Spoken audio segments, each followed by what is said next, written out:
I'm at the European Development Days in Brussels, and with me is Philip Bloomer, Director of Campaigns and Policy with Oxfam GB. Phil, thank you so much for being here. Thank you. Are we seeing another food crisis right now, a la 2008? Well, we're already in a food crisis in the sense that the prices have not gone down since 2008 to the levels that they were before.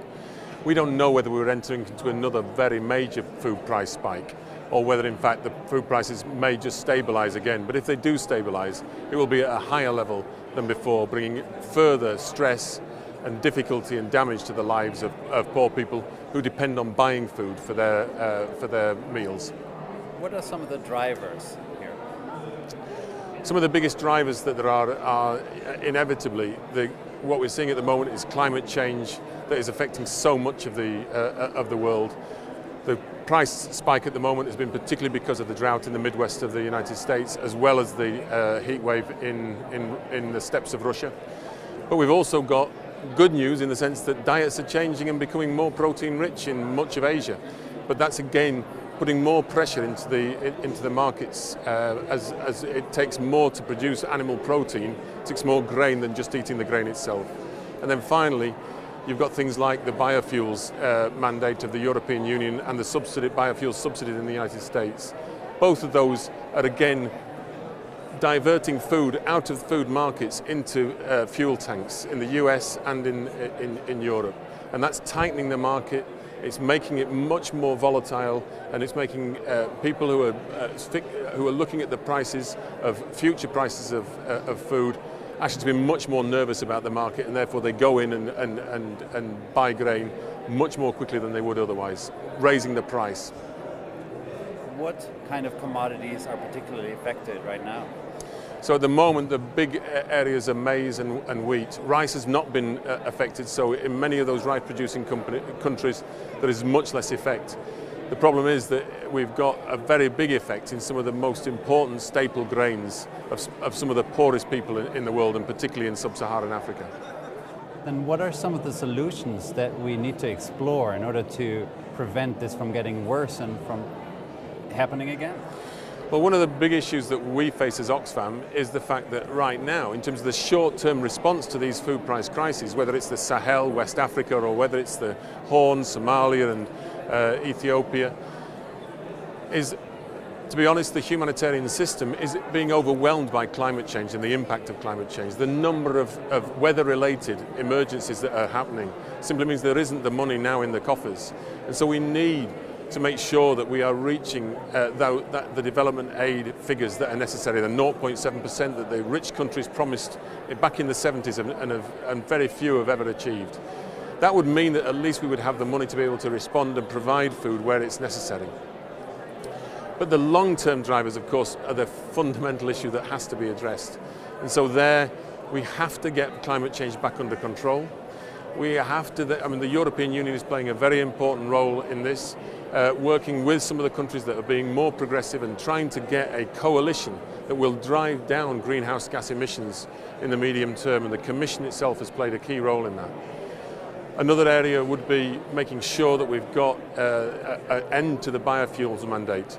There's a big, there's a meeting of the commissioners tomorrow, and the commissioners will make a proposition to the Parliament and the European Council about whether they're going to reduce the target for biofuels in the European transport fuels from 10% down to a cap of 5%. That would, again, release a huge amount of grain in the medium term back onto the food markets that will otherwise be diverted into the fuel tanks of Europe. That would be a very important indicator back to the biofuels industry to move away from using grain, actual food, into things like crop residues, where we might be able to have a quite efficient industry taking crop residues and converting them into biofuels. Nothing wrong with that. But let's not take food out of the stomachs of poor people and put it into our fuel tanks. So those would be some of the areas that we'd want to see action on.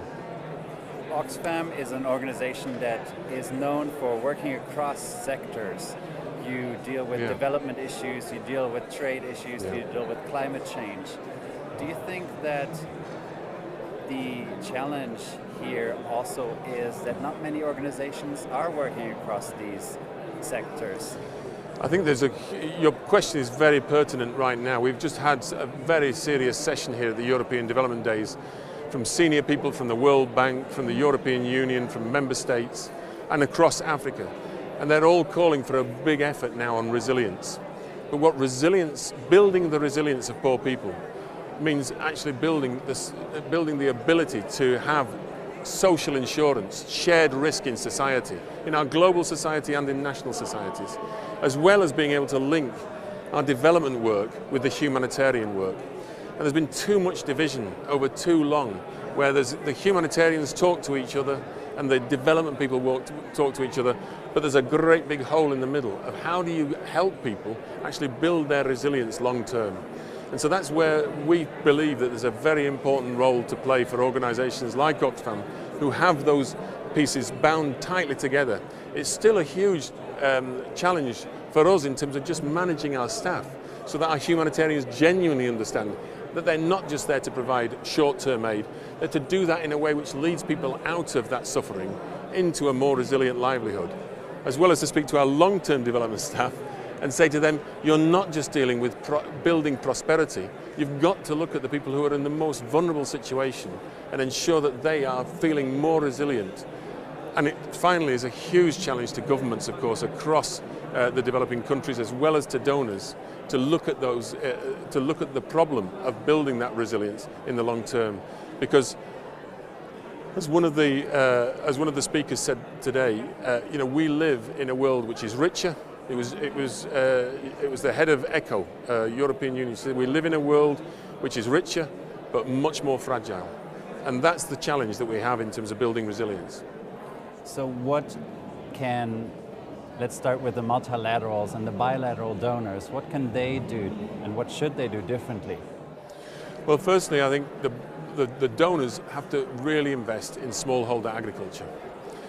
We've had 30 years of really going in the wrong direction, moving out of smallholder agriculture and basically putting a primacy on industrialization. It was understandable to a point, but I think the World Bank has finally come out with its agriculture report a few years ago and said, unless we build that base of smallholder agriculture, you will not get the long-term industrialization that comes out of the processing of those crops.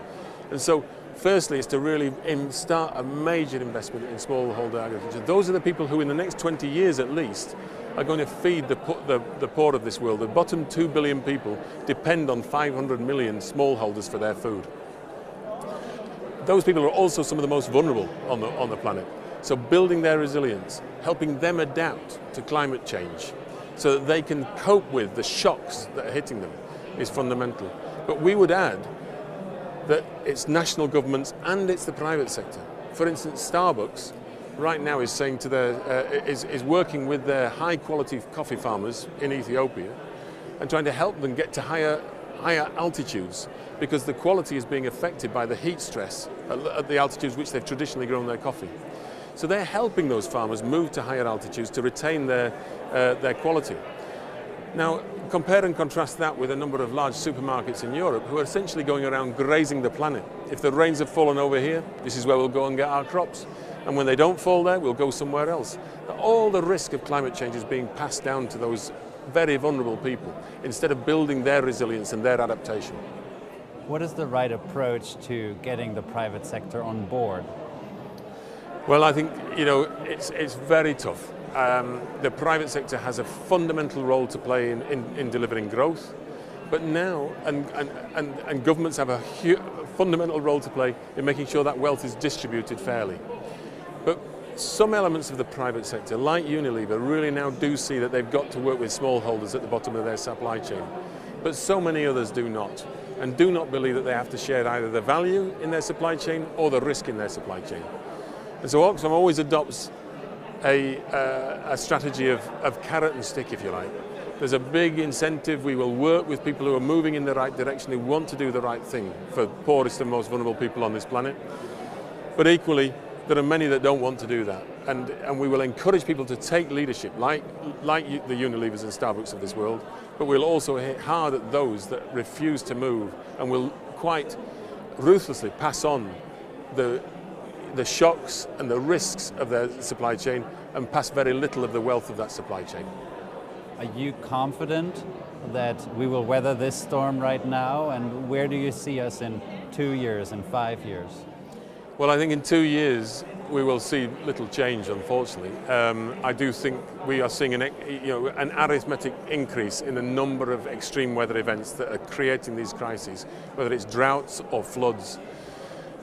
And so that's not going to change in the short term. I do believe that there's a real opportunity to build resilience, where people can, over a period of 5 years, smallholders could become much more able to cope with those weather shocks that hit them and the economic shocks which are increasingly hitting them. And over a 5 and 10 year period, I think this is the critical decade, because if we cannot get climate change under control in that time, and Europe has a fundamental leadership role to play in this, America has a fundamental role to play in it, the emerging economies, the Brazils, the Indias and Chinas have a fundamental role to play in it. If we can't get emissions under control, then we will not be able to, in any way, have a bet on the future in terms of the welfare and the shared prosperity of this planet that we share. Well, we'll be watching that very closely. Thank you so much for being with us today. Thank you. And thank you so much for watching. Stay tuned to DevX.